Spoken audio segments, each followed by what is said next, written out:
समाज सिबियारि सुदु ब्रह्मआ सान 20 गोरिब सुबुंफोरनो गोजां बोथोरनि कम्बल राननानै होदों। क'क्राझार जिल्लानि सानजा फारसे सालाकाटिनि सिङाव थानाय 2 नं सातबिन्दो गामिनि समाज सिबियारि पावार ग्रेडआव साख्रि मावनाय सासे सुदु ब्रह्मआ स्रां स्रां एकाडेमिनि दिथागिरि।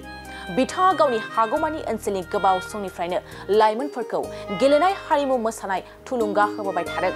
मख'जाथावदि बेल' नङा, गुबुन गुबुन गामिफ्राव अनसुंथाइ होबाय थानाय बादि समाज सिबियारि सुदु ब्रह्मआ 2 नं मुराबारि गामिनि गासै सान 20 गोरिब सुबुंफोर आरो फिसाय थैजानाय रान्दि हिन्जावफोरनो गोजां बोथोराव गोजांनायनिफ्राय बारग'नो थाखाय कम्बल राननानै होदों।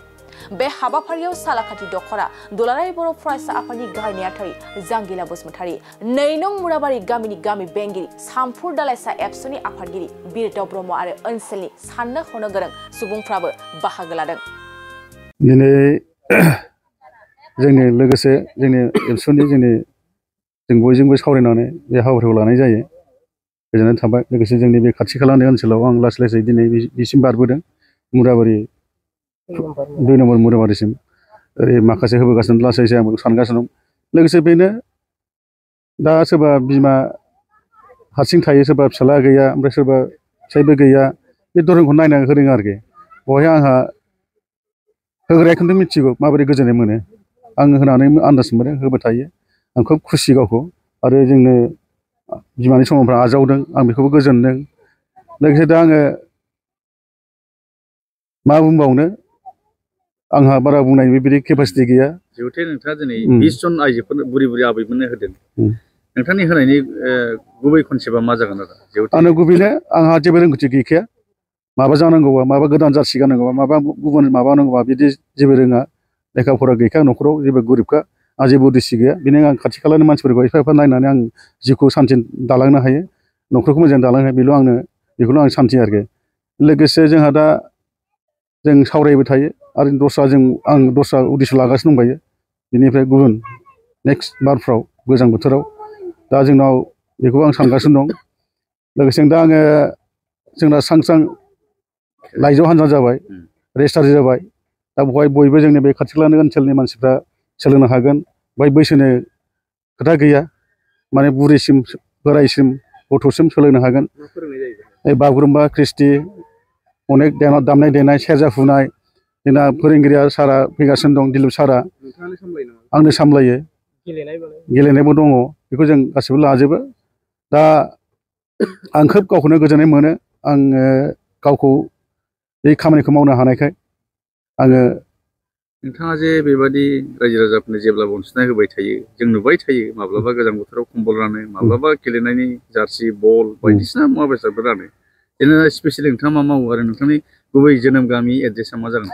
आंना गुबै गामिया जाहैबाय लालमाथि, आरो आंनि नामा सुदु ब्रह्म, जायगा डिस्ट्रिक्ट क'क्राझार, बे आरोखि। ओमफ्राय आंनि थांखिया जेबो गैया। आं बिदिनो जोंनि ओनसोलनि गोरिब गुन्द्राजों थाफानानै आं मोजां मोनो, आरो आं हागौमानि नायलांबाय थागोन लासै लासै।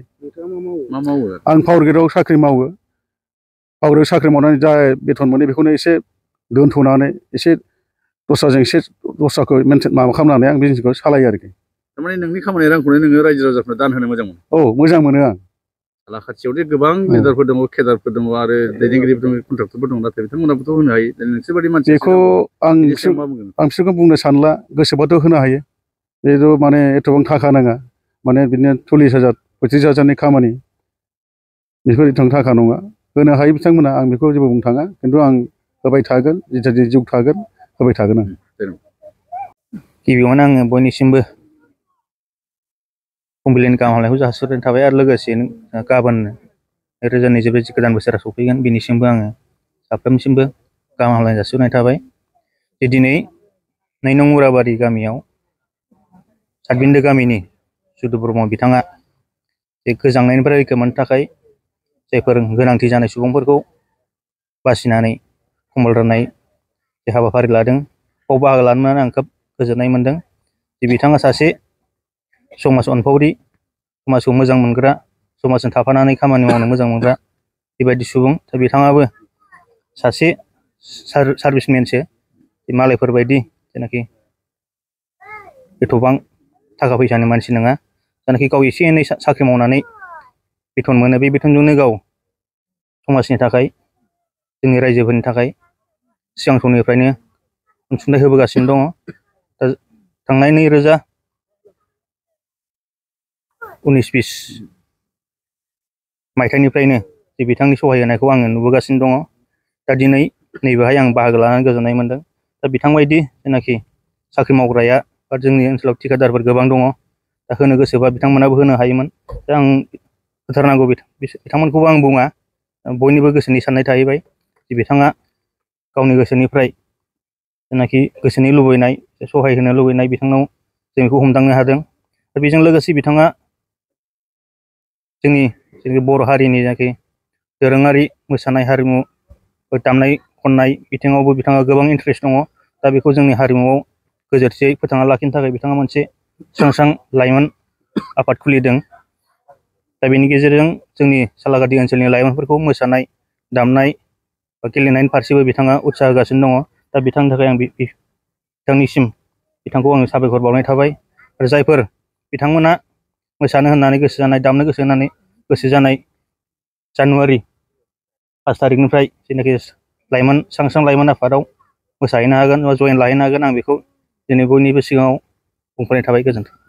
दा मोनाबाय जोमगोन नामा आबैया? औ जोमसिगोन मोनबाय नालाय सुदुआ जे बायना होदों सुदुखौथ' आं सिनायखायो सुदुआसो हरदों गुबुना होफेराखै रावबो होआखै रावबो होआ सुदुआसो होदों मोजां मोनदोंना मोजां मोनबाय दा मोनानिफ्राय जोमगोन आबैया नोंखौ बे मालाय साख्रियावल'खा दा औ नोंसोर लागोआव जे मेरला साख्रियावला दं कन्ट्राक्टरबो दङ लिडारफोर दङ बिसोर होफेरा गैथ'वा आबौ बेल' होयो बेल' देग्लायसो होदों खोब मोजां मोनदों आबै दा मोनानिफ्राय जोमसिगोन कम्बल औ धन्यबाद माबायदि मोनदोंलै आबौ मोजां मोनदों थारमाने बे बिथाङा दि बेबायदि गरिबखौ अनग्रा जों मिथियाखैमोन दिनै मिथिनो मोनदों जों नंथारगौ बिराद दयालु मानसि अनसुंथाइ होग्रा बयनोबो गोजां बोथोराव बायनो हायैखौ सहाय खालामग्रा बेनिखायनो बेखौ रोजा रोजा जों साबायखर दिनैसिम रावनिफ्रायबो मोनफेराखै बिथाङासो होजेनदों बिथाङासो होजेनदों बिथाङाथ' लिडारबो नङा बेसा साख्रि मावग्रासो खोब नंगौ नंनाया नंगौ जोंबो नुबाय मिथिगौबो थेवब्लाबो गोजोननाय मोनबाय मोनदों बिथांनिसिम आशीर्बाद होगोन आबौमोनालाय होगोन जोरथों जोंथ' बावलानो बे जाहा आगैया जोरथों जुग जुग जोरलांथों आरो बिनिफ्राय रासिन सोरनोबाबो बेबायदिनो होनो हाथों बेखिनिखौ आं बेखौ आसा होयो मोजां मोनदों आबौमोन बेबायदि रावबो अननाय गैया रावबो बेबायदि साख्रियाल मानसि मेरला दंमोन रावबोआनो बेफोरबायदि होफेराखै आरो देग्लायसो जों बे सुजित ब्रह्म बिथांनिफ्राय ब्रह्म ना मा होनो सुजित ब्रह्म बिनिफ्राय मोननाय जाबाय आरो गोजोननाय मोनबाय आबौमोन बेखौ 2 नम्बर मुराबारि होनो दिनै गोबां बुरि बुरि आइजोफ्रा आबैमोना बाहाय फैदों खोब लोगो मोनदों आरो लोगो मोनदों बयबो मोजां मोनबाय बिनि अननाय मोननानै जोंनि गामियावथ' रावबो बेफोरबायदि होफेराखैबो रावबो रां रुफाबो होफेराखै आरो बिथाङा जे कन्ट्राक्टरबो नङा साख्रियावलासो फिसा साख्रि मावग्रासो नोंसोर जे अनसुंथाइ होबाय दा जों बेखौ आशीर्बाद होनांगोन जुग जुग जोरलांथों बा बयखौबो नायनानै जालांनो हाथों बिनि जिउ जिबनाव माथो खालामनो जोंथ' बुंजोबनोबो रोङा जाम्बि मानसि बड'सा फिल्म प्रडाक्शननिफ्राय क्रिसमास आरो गोदान बोसोरनि गोजोन हामलायनाय बावहरबाय गोजोनथाव खौरां रायजो राजाफोरनि सुबिदानि थाखाय फैगौ गोदान बोसोरनि 2 जानुवारिनिफ्राय 20 जानुवारिसिमनि थाखाय सिगांनि बेसेननिफ्राय खम खालामनानै आलायारन सावथुनखौ हरनाय जासिगोन बेनिखायनो गोसो गोनां रायजो राजाफ्रा गोदानै होनाय नैबे गाहायनि नाम्बाराव कन्टेक्ट खालामहरनो हागोन गुरै खावलायहरनाय नोंथांमोनखौ फुंनि 10 रिंगानिफ्राय बेलासिनि 3 रिंगासिमल' बुकिं खालामनो थाखाय कन्टेक्ट नाम्बार होनाय जाबाय नैबे मबाइल नाम्बार 8453766183 नङाब्ला 9678616741 7896298145 आव